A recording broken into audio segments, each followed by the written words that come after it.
All systems go. Clear for liftoff.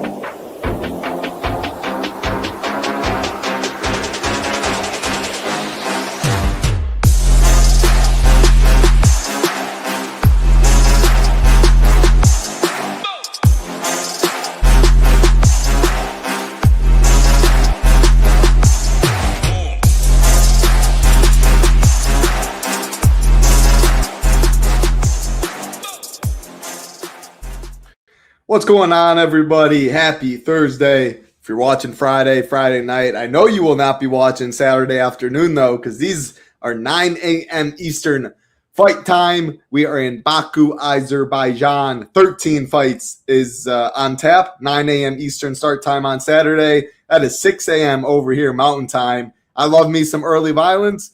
I don't know necessarily if I'll be up right away from the start, maybe an hour in, maybe right away. We have some good fights for sure, though. 10 of the 13 are expected to finish.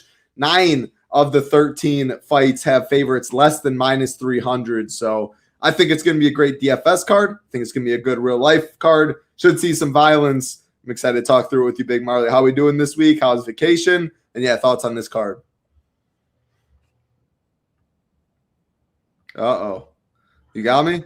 I'm good, man. Hopefully my mic doesn't cut out. My computer keeps trying to scan something. But yeah, I mean, vacation was good. I didn't have the greatest White House card, but the vacation was still good. Love to be by the beach anytime. And I think this is a pretty tricky card to come back to. There's some names people aren't going to know. As long as we keep all 13 fights, I think it's pretty solid. We got a good mid-range. A main event that you don't have to be all in on, that, but you probably want to focus on with it being in the mid-range, and I think it's a good one to come back to. Totally agree. I'm excited for this card for sure. Yeah, a couple names though. UFC people making their UFC debut.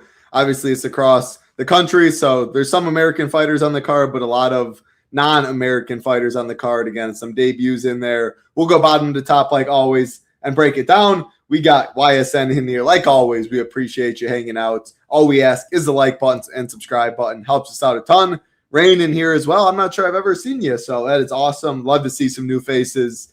Hope you're having a great night. Again, make sure to get your lineups in Friday night or set an alarm for Saturday morning with the 9 a.m. Eastern start time. We got no time to waste, though. We're going bottom to the top. 13 fights to talk about. This fight was announced about a week ago. Tahir Abdullayev.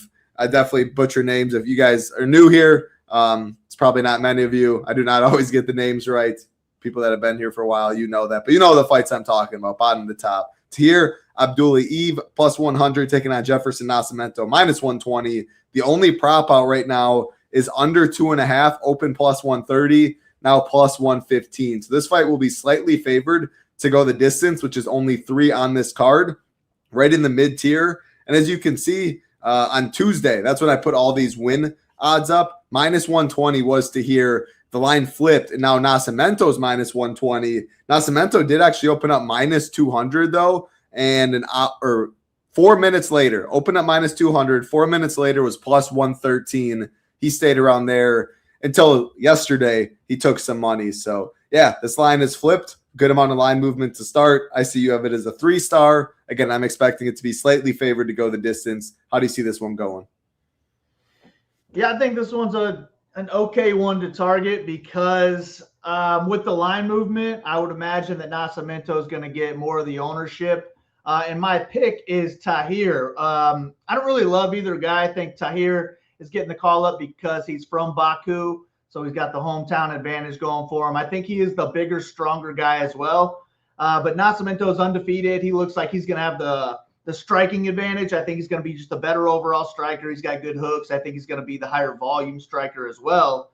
But without a knockout, I don't really see Nascimento having a high ceiling in a striking-based decision win.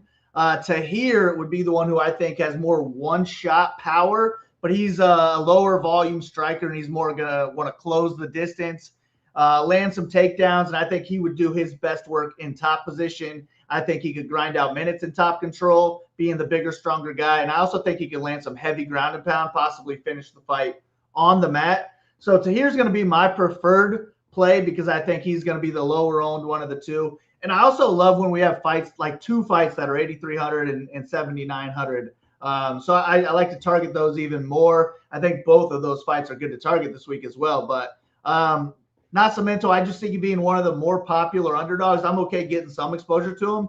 But I think I want the field to be higher than me, and I'll get an overweight on Tahir, hoping that he can get something, maybe a ground and pound finish.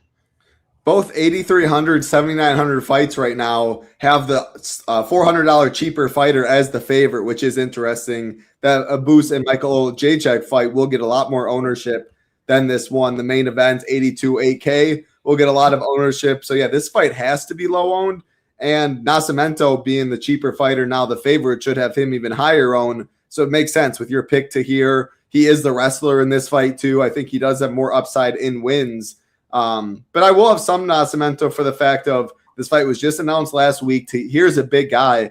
I think if he does wrestle early and doesn't have success, he could gas himself out. Nascimento undefeated at 13-0. And when we know that fighters gas and they have nothing left in the tank, points come in bunches. And I do think Jefferson Nascimento has a chance to do that if he can't stuff takedowns early. This is a fight I don't have too strong of a lean on. Again, both guys making their UFC debut. The first fight of the night, I would ideally want to be around the field on both. I don't want my night to be over at 6:15 a.m. because I went all in at Tahir. I faded this or I did that. Give me pretty close to the field on both. This fight won't change my night or dictate my night one bit. So yeah, if gun to my head, I'm probably underweight and think this fight busts. It's one of the 3 fights expected to go the distance, but I will have some of both sides right in the mid-tier. Since I think there's a lot of volatility in this one with it just announced last week. Who knows how the gas tank will be on both guys. All right, we'll keep it rolling. Another fight expected to go the distance. This is the second of third on the card. Gene Matsumoto -160 taking on Bekzat.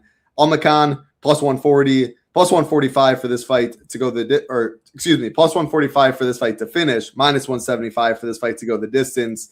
Almakhan +300 inside the distance. Matsumoto +315. I see you have it as a 3-star here. So this is another mid-tier fight expected to go the distance, but I prefer this fight to the last fight if choosing. The reason for that, you can see on the stone, Matsumoto over 5 significant strikes per minute, 3 takedowns per 15 minutes, even indecision. So his last 2 losses, let me make sure I get this right.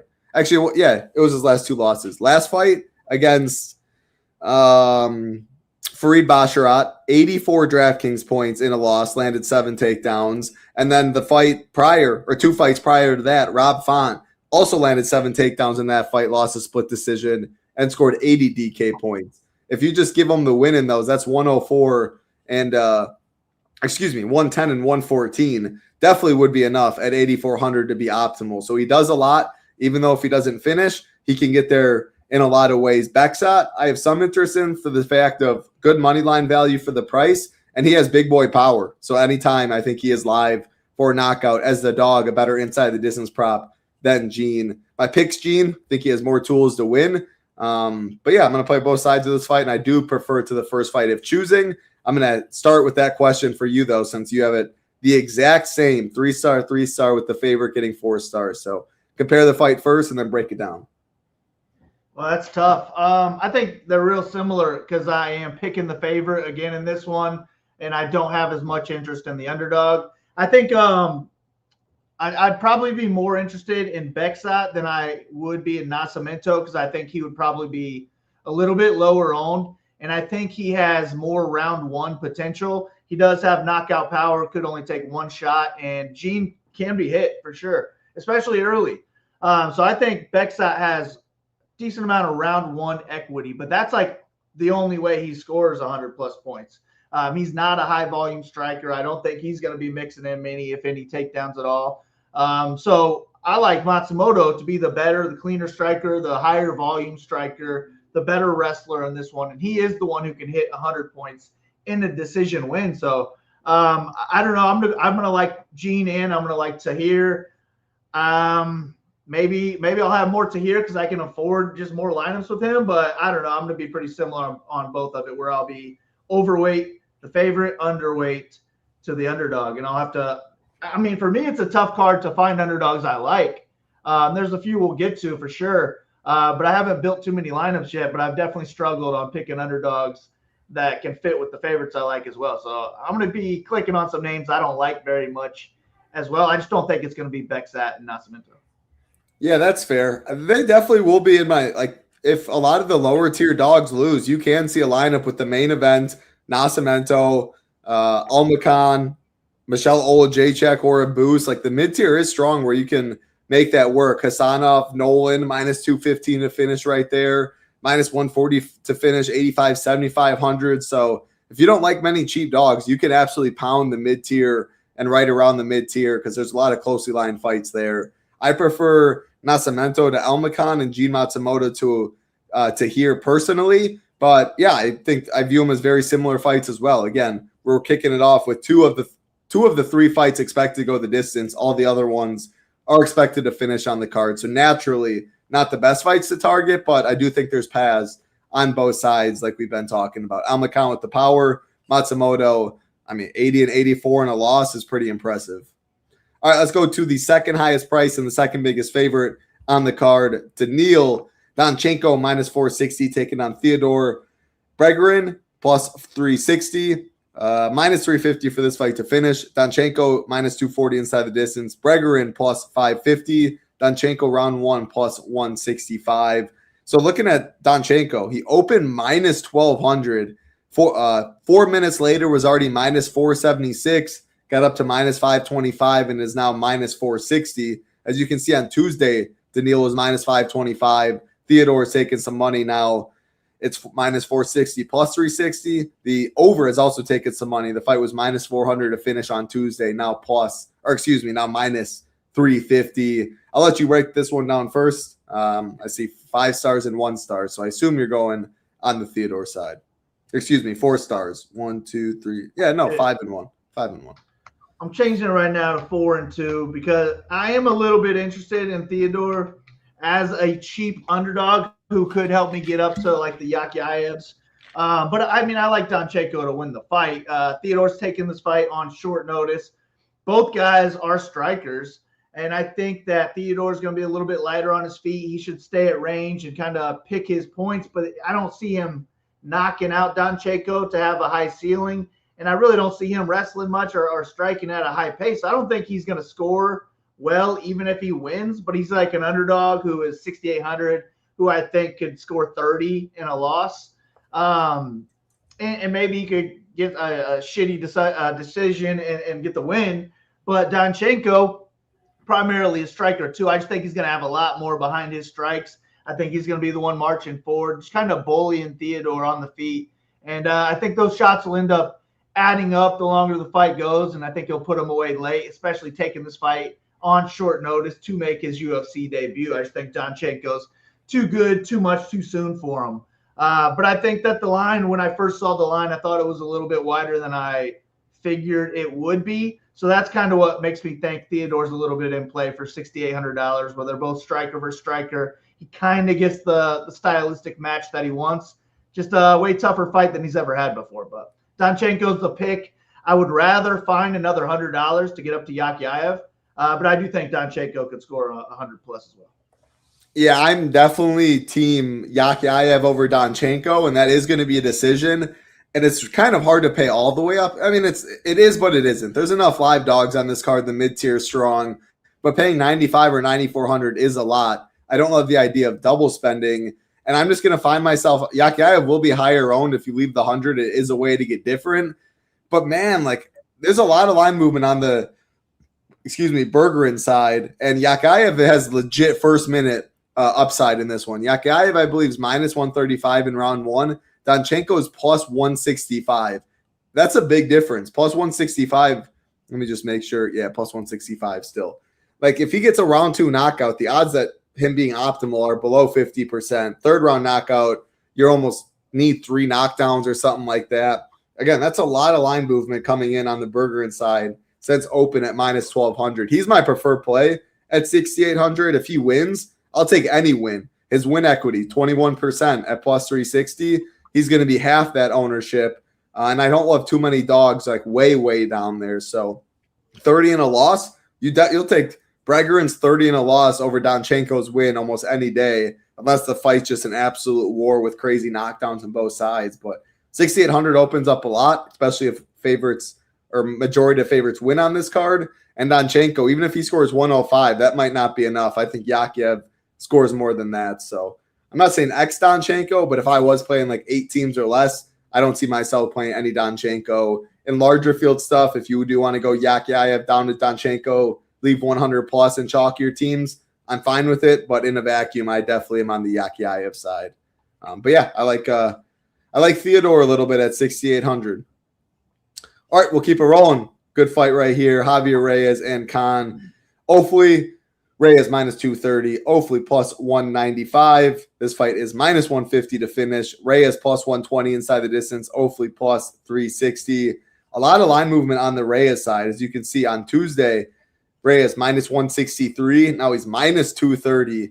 That is a lot of line movement. Was minus 140 to finish, now minus 150. I am definitely going to be buying into that line movement. Reyes has been impressive. One on Contender Series, one in his UFC debut, first round knockouts, 32 years old, but he's 23-5. So he has experience.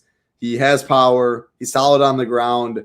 I'm going to play some Ofli too, just because plus 365 or plus 360 inside the distance is solid. And I think Reyes is going to take some steam, so you'll get some leverage. But I'm Team Reyes in this one. I think he's a very strong play. How do you see this fight going? What do you think?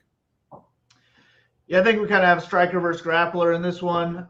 Reyes is the better striker. He's an aggressive striker as well, can get wild, and he's dangerous too. And I think he can overwhelm Ofli, finish him in the first round, score 100, 110 points here. So I definitely like Reyes. I'm picking him to get a knockout. He's going to be my overweight play.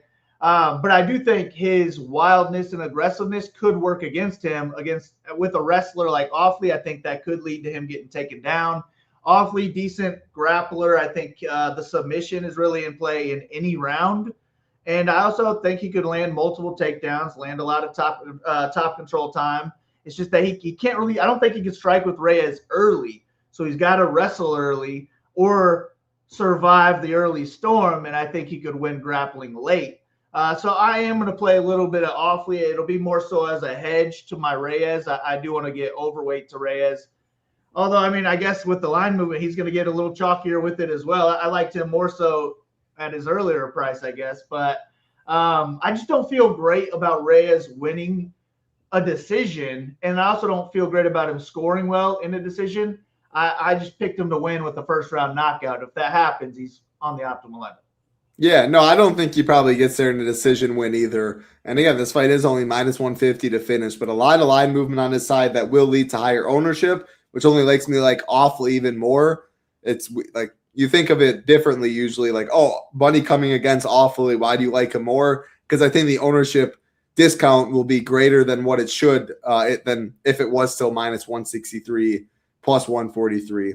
And yeah, Ofli usually not a fighter I like in the UFC or like to target for daily fantasy because you see the stone, 2.33 significant strikes, 0.38 takedowns. But Reyes, I expect to push the pace. And if your opponent's going to dictate the pace of the fight and make you fight, I do think Ofli has upside when he does win. So, yeah, I'm in on this mid-tier fight. I think it's very good. I prefer it to the Tahir Jefferson fight and Matsumoto Almakhan fight, which we've talked about in the mid-tier thus far. All right, let me hop over to our Shippin' Nation homepage right now, show you how you can get in with us over at Shippin' Nation. Usually $99 for all access, SaberSim, Discord, all of the sports above. Only $49 for your first month. Cannot beat that deal. We would love to have you. We continue to keep improving.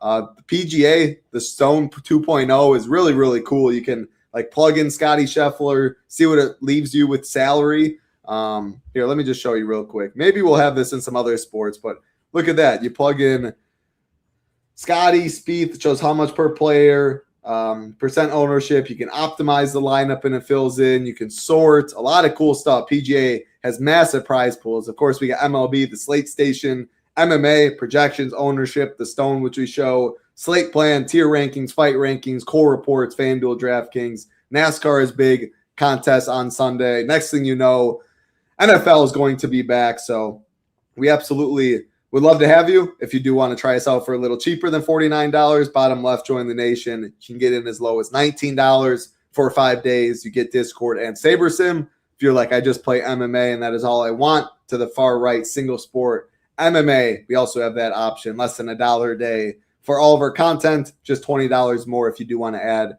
SaberSim. And again, Discord is included in that. We would love to have you, UFC, pretty much every single week. Not next week with the 4th of July, but a lot of weeks. And again, 9 a.m. Eastern is the start time this weekend. All right, next fight on the card. Another fight expected to finish. Nursulton Ruziboev taking on Andrey Pulyaev. Ruziboev minus 210. Pulyaev plus 180. This fight opened. Wow, it just continues to go down. Open minus 260 to finish. Now minus 165. Ruziboev plus 100 inside the distance. Pulyaev plus 350. That is a lot of line movement on the over. Minus 260 to minus 165. The stone, all red, red, red, red. I don't think there's going to be much grappling in this one. This is dog or pass for me for the most part. I do not like the upside in this fight, but if someone wins and scores 70, Pulyaev at 7,400 is a lot more likely to be optimal than Ruziboev. So dog or pass, but I don't love this fight. What about you? Yeah, definitely closer to a 2-star than a 4-star.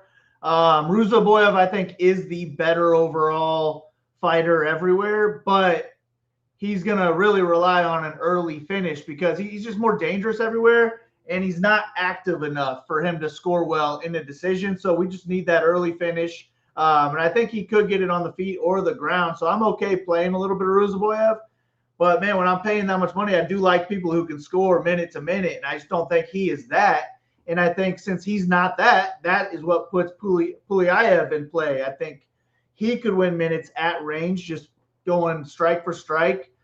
Sure, maybe he could knock out Ruziboev as well. But he's just a type of underdog who could score like 60 to 75 points. And on this card, I'm okay with that. So he's going to be in that range with Ofli, who I want to play a little bit of him at lower ownership than the Bekzat and the Nascimento. But at the same time, I'm picking both of them to lose. Give me Ruziboev to probably finish him at some point. But at 8,800, what do we think? It's round one or bust? Can he get there? Pretty much. I don't think it's going to be high enough pace fight where he gets it in the second round. And the upper tier has enough upside on the card where I don't love the chances. So maybe I cap my exposure at his first round line. And I will say his first round line is actually pretty good. Plus 285, plus 350 at another book. So always price shop. But that's 26%. We have his ownership projected under 26%. So when you say it like that, yeah, I mean, I'm always open to change some stuff a little bit. Maybe in larger field stuff in 150, you can match that round one prop. Because if I knew we got a round one finish, not all round one finishes are guaranteed to be optimal, but I'm definitely taking my chances at pretty low ownership, especially on a card where I do want the main event and some other chalkier fights. So they're both going to be in my pool. I still don't love the fight. I think it's low pace, but it doesn't have me thinking comparing his round one prop to his ownership a little bit. So I don't hate it to get different. I definitely don't love it, though. That's a lot of line movements on the over. All right, let's move to a fight that's going to take me about 10 to 15 seconds after I introduce it. Abdul Rakhman, Yakhyaev, minus 600. Taking on Julius Walker, plus 425. Minus 600 for this fight to finish. Yakhyaev, minus 325 inside the distance. Walker, plus 525. Yakhyaev in round one, minus 140. And he opened minus 130. Yakhyaev's a monster. I think he knocks him out in round one. I think he's live for a first minute bonus. With that being said, if you're playing 150 teams or even 75 plus teams, Walker inside the distance is plus 550. Plus 550 comes out to 15.4%. I think he will be lower owned than 15.4%. If any of you guys watched the video with Sheets last week, you and I, he's going to say the same thing. He will play some Walker, and I think he'll be overweight Walker. Not only when Walker wins, does he score well himself? Yakhyaev will get a decent amount of ownership, and then a little under half the field is dead. So game theory, I get the Walker play. If I'm looking at I know fights and blah, blah, blah, Walker scores 6, Yakhyaev scores 109. Is that enough at 9,500? Yeah, I mean, I actually think Walker has wrestling upside early, but I don't think he can wrestle for 15 minutes, so he would probably need to use his power to get a knockout. Yeah, I think that Yakhyaev gets back up and he can get takedowns of his own, or he can knock out Walker on the feet. So for me, it's just going to be Yakhyaev or pass. I'm not going to make 100. Well, I don't know. Maybe I'm not against making 150, but I just don't think on this card it's really for me, especially at 9 o'clock in the morning. So I'm probably going to be 20 or less. And with that type of with that many lineups, I doubt I get to any Walker at all. Yakhyaev, man, I feel like usually we're paying a $96 or a $9,700 for him. 95 I like quite a bit, so he is my favorite, maybe second favorite play on the slate. So I'm going to try and get as much of him as I can, but I really don't like underdogs on this card. So I think my underdogs are going to decide how much Yakhyaev I can get. Yeah, that makes sense. And again, I don't know how many stars in scrub team I want. So that's why when I do spend all the way up, even though Donchenko is lower owned, it's a way to get different. We have 13 fights. I'd rather get different some other spots. One of my stands will be hoping Yakhyaev does outscore Donchenko in a vacuum, maybe by a decent bit. So then that 100, I mean, it could zero out the Donchenko teams. I probably prefer that, to be honest. If you want to get different, you can leave 100 plus Donchenko over Yakhyaev.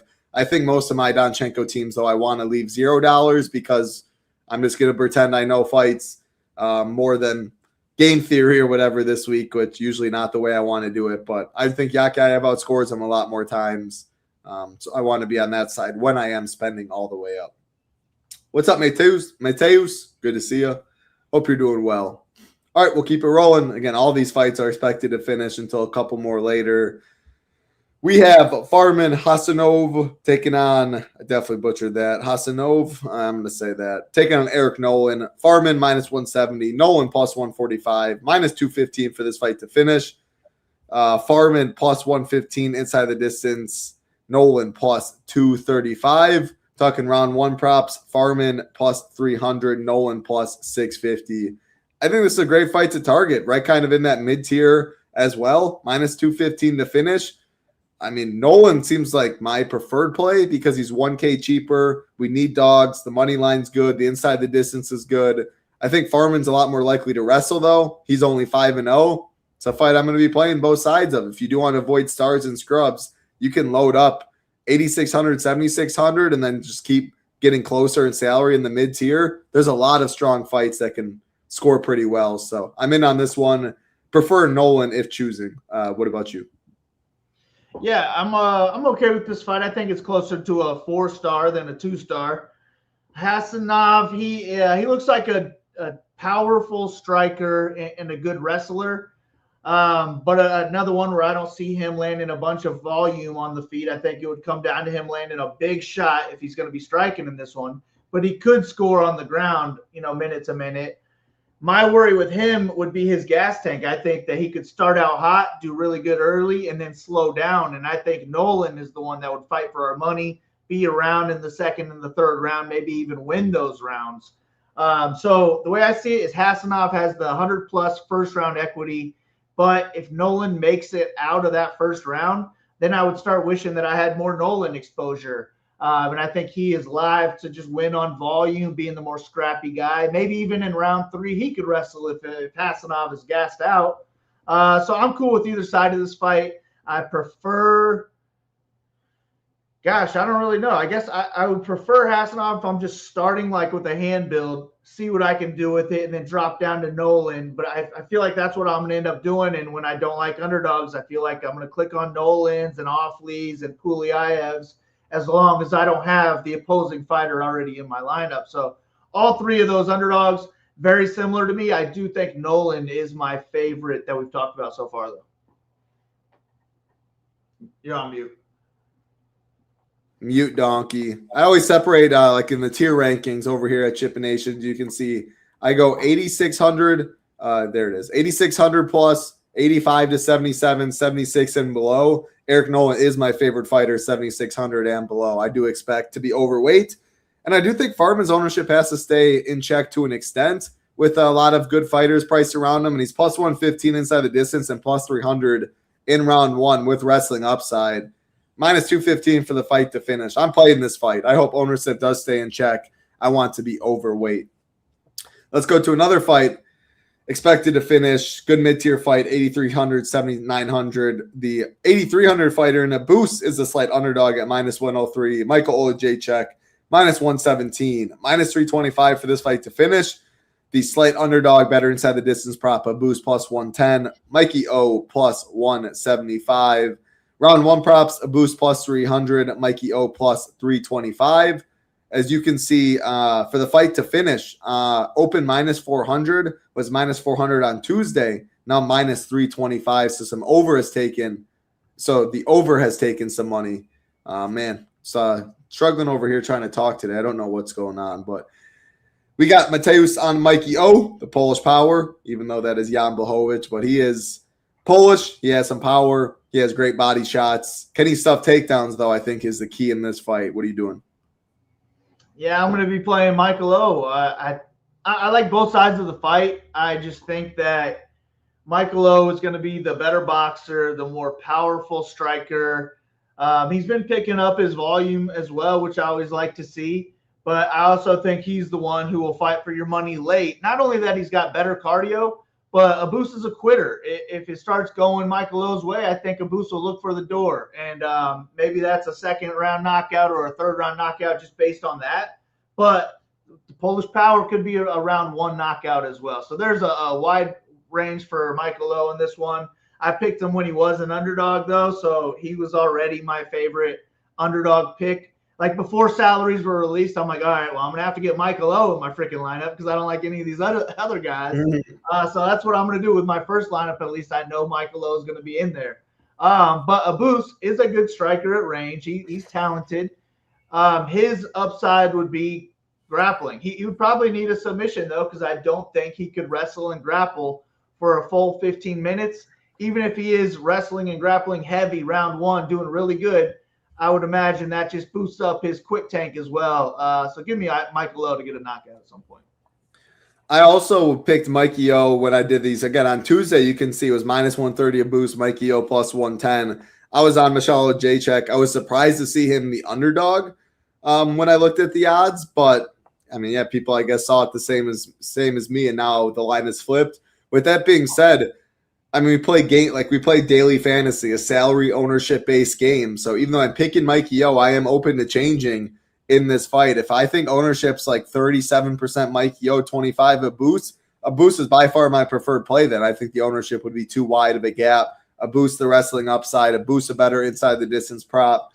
I don't feel strongly about Mikey O winning. So to be honest, I almost hope the odds keep going to Mikey O's way. Because if that's the case, I think ownership will continue to spread out, and then a boost probably becomes my favorite play or becomes my preferred play in this fight.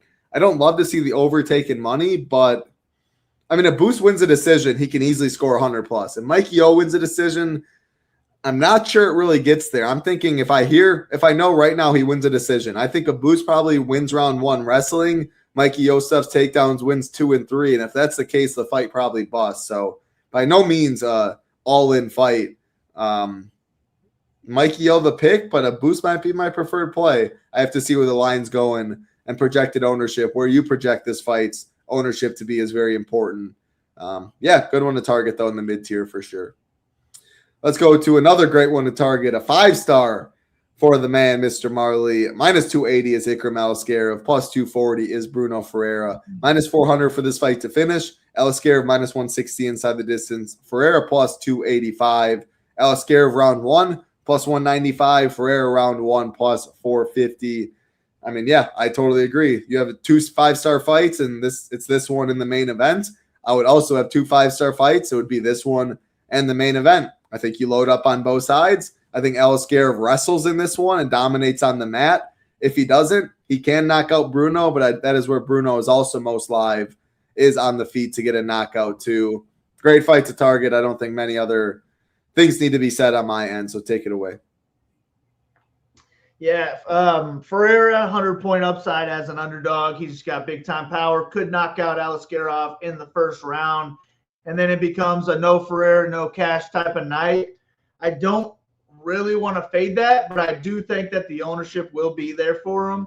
And I just think that Aliskerov really has him covered everywhere, aside from, I mean, maybe even Aliskerov has more one-punch power, but it doesn't matter if you're the one that catches that first punch. So, I mean, you got to play a little bit of Ferreira the more you're MMEing, I think.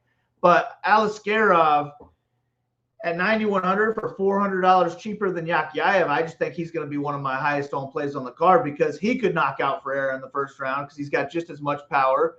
But I trust him more in the second round. I trust him more in the third round too. And I just think that he could take it to the ground and maul Ferreira and finish him there in any round as well. So yeah, Almakhan is one of my favorite picks on the card. He's my favorite bet as well. The line has climbed though. I still think there's value on him though. I think he finishes Ferreira. I think he probably makes it look easy. Just got to avoid that knockout shot really in round one. I totally agree with everything you said. Yeah, you talked line movement. Almakhan opened minus 300. 2 hours later was minus 195. And ever since then, he's continued to climb. He was all the way down to minus 330 today, though, and there was some money that came back on the Ferreira side. I played Ferreira because similar to Eon last week, I know Cutelaba lost, almost got a first-round submission. Ferreira has that first-round upside, but I think Almakhan owns him. 400 less than Yakhyaev. I'm fine even leaving the money, 400, and not playing Yakhyaev. I prefer Almakhan to Donchenko in a vacuum. So that's how I see it. 9,100, I will definitely have a lot of Ikram Almakhan. Let's go to the third fight that is expected to go the distance. Asu Almakhan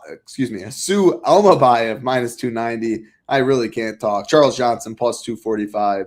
Plus 160 for this fight to finish. Asu plus 215 inside the distance. Johnson plus 600. Even though this fight's expected to go the distance Tuesday, Asu was minus 250, now minus 290. All I need to see, though, 4.46 takedowns per 15 minutes.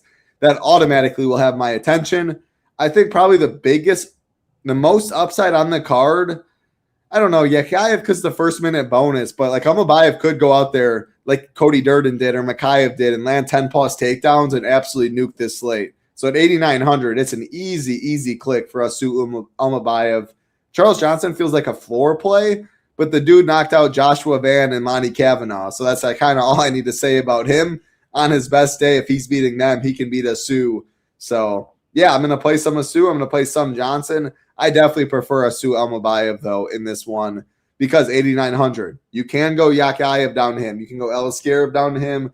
You can go Donchenko down to him. There is pass. He is the highest scorer on the slate if he chains wrestles, and Johnson can get back up. So yeah, it's expected to go to the distance, but I'm playing it. What about you? Yeah, I almost made this a 4-star. I do like both sides of this fight. Almakhan has the most wrestling upside on the card. What would you set his takedown prop at? I would imagine like 3.5, 4.5. I was gonna say 4.5, 5. 5's obviously a push, so usually don't do that. But yeah, I mean, at least one around, and what Durden did to him, and obviously Yakhyaev's on a different level, but the path's clear. Like it's happened before. Yeah. And I would imagine he's going to land them early and often too. So yeah, Almakhan has big time upside even in a decision win, and I think it would be a decision win if he gets his hand raised. But Johnson, he can get back up, which is also good for Almakhan. But I think that Johnson can kind of have his way with Almakhan on the feet, and he's a late starter, so I think he gets taken down a couple times early. But the longer this fight goes, I just kind of think he can find his way, land a lot of shots on the feet, maybe tire Almakhan out, especially if he's wrestling heavy early. And I just think those shots could add up. We could get a TKO from Charles Johnson. We could also get just a close split decision where he wins the last half of the fight. So Johnson is one of my favorite cheap plays on the card. I'm going to be playing both sides of this one. I like Almakhan for his upside, but when I was hunting for underdogs, I was like, you know what? Screw it. I'll be going back and forth on this one. The line's kind of selling me on Johnson. Let me pick Johnson by split. So that's my prediction. I guess I'll probably end up with more Johnson lineups. All right. We're a little different on that one, but I get it because of the salary. Line movement this one, Almakhan open minus 400. 1 minute later was minus 200. Man, these people are setting alerts on Bet Online whenever they announce these fights, and my guess is the limits are very low to start, and the lines move very quickly when they see sharps hitting it. But minus 400 down to minus 200, and then Almakhan is taking money cents. Let's go to another fight with some line movement. Nazim Sadikov minus 181. Mateus Camilo plus 156. Minus 220 for this fight to finish. Sadikov minus 135 inside the distance. Camilo plus 410. Sadikov in round 1 plus 275. You can see on Tuesday, Sadikov was minus 240. Now he's minus 181. That is a lot of line movement on the Camilo side. With that being said, Sadikov opened plus 120 inside the distance. Now is minus 135. This fight on Tuesday, minus 180 to finish. Now minus 220. All of that is music to my ears. The under taking a lot of money. Sadikov didn't take money on the money line, but his inside the distance prop did, so he's favored to finish. And Camilo taking quite a bit of money. We need dogs at 7,200. I think this at ownership might be my favorite fight on the card. Obviously, Fiziev Torres, 90+% are going to play it. Alisqueira Ferreira, it's going to be popular. This fight, I don't think will be too popular. And yeah, I like both sides quite a bit. I will be hoping it's optimal when it is all said and done. Not even sure I have a preferred play. Probably Camilo because he's taking a lot of money and he's 7,200. But I think Nazim's a beast too. He's going to fight for my dollar. Both have some wrestling upside. I like this fight quite a bit. Break it down for me. Yeah, I don't think I like it as much as you, but that could sell me on liking it a little bit more. But I really don't like it that much because of the Sadikov side. Like at 9K, I just think that he probably needs the finish. I don't see him being on the optimal lineup in a decision win. He is primarily a striker. I think he is the better striker. I think he's more dangerous as well. I picked him to win. But if he doesn't get a finish, I would just bet that he's not going to be on the optimal lineup. And I don't feel good about him knocking out Camilo. I think Camilo's a decent striker. I expect him to improve more in between fights. I think he's going to be our more likely wrestler here. I think he could slow the fight down to where it is just a more boring fight. And if he wins, he could score, in it 60 to 80, even 90. I don't know. I'm not sure on the Camilo side, but I would say he's my preferred play just because he's an underdog in a fight that I think could be back and forth, and he's live. So I have way less interest than you. I actually moved it to a 2-star a little bit earlier in the show. But I did change it to Camilo as my preferred play of the two because of those reasons. So I'll probably end up with more of him. Hey, I like disagreeing. And again, that's part of my stand is this fight will be, I think, relatively low owned, moderate ownership. It's not really getting love, especially Sadikov. When people see a minus 181 favorite at 9K, they're just not going to go there. And I think he has quite a bit of upside. So I like this fight on both sides. I will be overweight, hoping it's optimal. Big Marley will be hoping it is not optimal. A fight I will be hoping is not optimal. It looks like Big Marley's on the same page. Is this next one in the co-main event? Shara Magomedov minus 400, Michelle Pereira plus 300, minus 130 for this fight to finish. Shara plus 105 inside the distance, Pereira plus 475. This fight open minus 350 to finish. Now minus 130. Shara open minus 300, now minus 400. Chara is a great real-life fighter. He's a phenomenal striker, very light on his feet, mixes it up really well. But that doesn't necessarily do it for DFS. Most of his fights go the distance. The Armin Petrosian fight, a sick spinning back fist. It helped me ship that one, so I loved it. But, not lucky because he trains that and stuff, but the fight was going to go to the third round. He knocked him out with 8 seconds left in the second. It goes to the third. It probably busts at 9,200. Give me Sadikov. Give me Almakhan. Give me Alisqueira. Give me Yakhyaev. I'm taking a lot of upper tier over Shara. And Pereira just might be toast. I don't really see how he wins this fight. I don't think he can really touch Shara. I think he'd have to close the distance and land a big one or wrestle. And I think he'd probably use too much energy for that. So Shara by late finish or decision, not optimal, is how I'm predicting this fight. I will not have too much. Looks kind of like you're on the same page.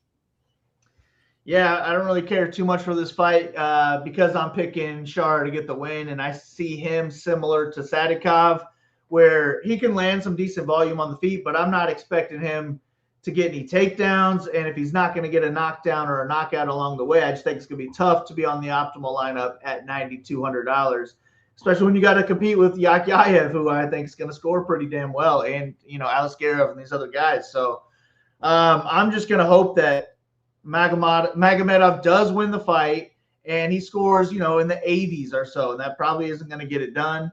I think Pereira is going to be a fade for me. he is going to be the better wrestler. Maybe he has more strength and he could knock out Magomedov, but I just don't see that happening. I think he is on the decline. I think the UFC wants Shara to win this fight, and I think Shara has all the striking tools to do it. So give me Shara. It could be a late knockout, but I picked him to win by a decision, and I think a decision is not going to cut it for DFS.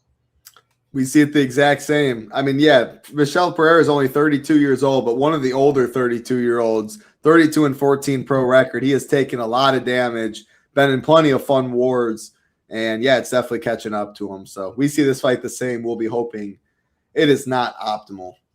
All right, let me just go over and share before we get to the main events again one more time. ShippingNation.com, usually $99 for all access, SaberSim, Discord, all of these sports. You get it for $49. Cannot beat that deal. Bottom left, join the nation if you want to try us out for a little cheaper. 5 days for $19. Again, I would spend a little over double to get all 30 days. But if you want to give us a try for cheaper, 5 days, $19, SaberSim and Discord. If you're just looking for MMA, bottom or far right, single sport MMA, $29, less than $1 a day for all the MMA content, projections, ownership, slate plan, everything you need. Discord, only $20 more if you do want to add on SaberSim. All right, last fight of the night, an absolute banger. Pretty much a pick minus 500 to finish is Rafael Fiziev and Manuel Torres. When I did these odds on Tuesday, it was a pick but now Manuel Torres is a slight favorite at minus 118. Torres plus 110 inside the distance. Fiziev plus 130. The biggest gap is the round one props. Torres is plus 175 in round one. Fiziev plus 400.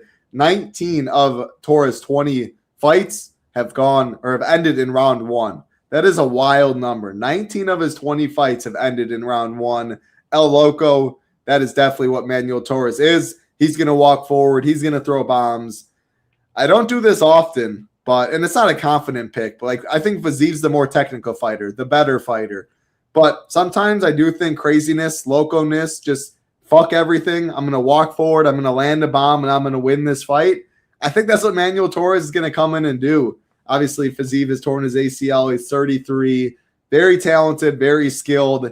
I just think it's Torres' day come Saturday. I think the variance, the volatility, how much power he has, I think he lands something. He could be down the first 3 minutes getting sniped at distance, and he could just crash forward and land the big one. So if this fight busts, I think it has to be a Fiziev finish. It feels real, or a decision, of course, but I don't see that happening. It feels hard for me to see Torres win and not be optimal. I'm curious to hear your thought on that. How does this fight bust? If you're playing 20 teams, do you have 100%? And yeah, how do you see it going? Yeah, I'm not going to make sure I have 100% of my 20 teams, but I want the majority at least to have it. But I think that, yeah, you're right. A Fiziev decision win or a late Fiziev TKO could be what makes this not be optimal. And I think that's really live. But Torres, yeah, I don't see how he wins the fight and is not optimal. I would imagine he's good for 90 or 100 plus in all of his wins. He's going to come out dangerous early. He could knock out Fiziev with, a fist, an elbow, a knee. He could submit him in the first round too. But after the first round, I think it's all Fiziev. I think he's going to read Torres. Torres is going to slow down. I don't think Fiziev will slow down as much. And the more Torres slows down, Fiziev is just going to pick his shots. And I think he does knock him out at some point. So my pick is Fiziev. But he's going to have to weather that early storm. And that could be tough to do, especially when you're not really a wrestler.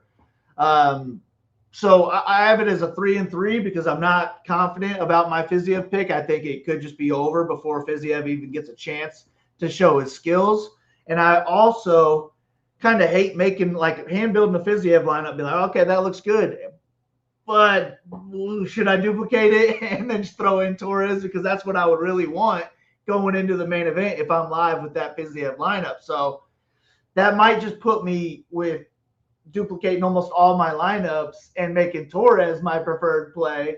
But I don't know, man. I don't know what I'm going to do with this one. I'm going to try and take a stand if I'm going with Fiziev, or I'm just going to kind of 50-50 it. Man, I don't know, man. I think it's a tough fight, but something tells me that Fiziev just survives that first round. And I think after that, the live line just keeps climbing and climbing and climbing, and then he puts him away at some point. It's a phenomenal fight. I mean, it's a coin flip for a reason. I do agree with you in the sense, if I am watching this fight live, which I hope I am, regardless of where I am, I want to pull it up. But ideally, I'd be in front of my TV so I can have DraftKings Sportsbook or other live odds on my phone, because if I do start seeing Torres slow down at the end of round one, Fiziev pick it up, like I do agree with you. The longer the fight goes, it most definitely benefits Fiziev. So I will be looking for a live bet that way. Pre-flop, though, I'm picking Torres. He's 200 cheaper. Any Fiziev team can beat Torres and leave 200 plus on the table. With all that being said, though, especially if the line keeps going to Torres and he's like minus 130, plus 110, there's a chance. If it's like 55% Torres and 35% Fiziev, again, I think I probably were too dramatic on the odds or in the ownership. But if I'm not, then Fiziev's the better play at 35% in my opinion. So this fight, similar to the Abus and Mikey O fight, what you project both guys at, I think, kind of determines where you should land. If it's relatively close, I'm definitely Team Torres. But if it's not and the odds keep going and the ownership keeps widening, maybe Fiziev is the putter play then at 200 more. I expect to have either similar ownership or more Torres. But again, my Torres lineups can easily leave 200 plus as a way to get difference in this one. Man, 9 a.m. Eastern start time. That means 6 over here. I love some early violence. Have the rest of the day to do whatever you want. Hoping to have a little more cheese in your pocket when it is all said and done. We still got MLB going. We got PGA showdowns, NASCAR on Sundays. Feels like a boring time. The World Cup, if you're in the Discord, people are talking some soccer in there. There's always money to be made, though. And next thing you know, you blink, NFL will be back, and I cannot wait for that. But we still got a little bit. I'm excited for this card on Saturday. Make sure to get those lineups in on Friday night or early Saturday morning. Final thoughts for you, Big Marley. Always good talking fights. Yeah, man, looking forward to some coffee and fights in the morning. I think that's a great way to start the day. And then hit the gym afterwards, hopefully with some more money in the pocket, like you said. And then the card after that, man, we got Max Holloway, Conor McGregor return. Yeah. So I always love fight week. That's going to be a good one as well. Yeah, I need some more money in the bank for these best ball teams, but I'm addicted to drafting. Dude, I just keep drafting on all the sites. I told myself last year I'm gonna wait until closer to the season. But here we are. I mean, I've been drafting for over a month, so I just gotta keep loading my bank account up, or my drafters account, Underdog, all that shit, dude. I'm on all of them, so hopefully I can bink this one and add to those. I saw you. Good luck to everybody listening. Let's ship it. I saw you in one of my drafters drafts. I'm like 150. I'm like 150 down myself. But I have a busy summer coming up, and that kind of burnt me out. I do all slow drafts. Right now, I think I have only 2 left, and I really might be done for the summer. If I'm not, I kind of got to fire them up now because August will be busy for me. And I don't see myself being able to do too many late. So, yeah, I saw you. Keep up grinding. I love it.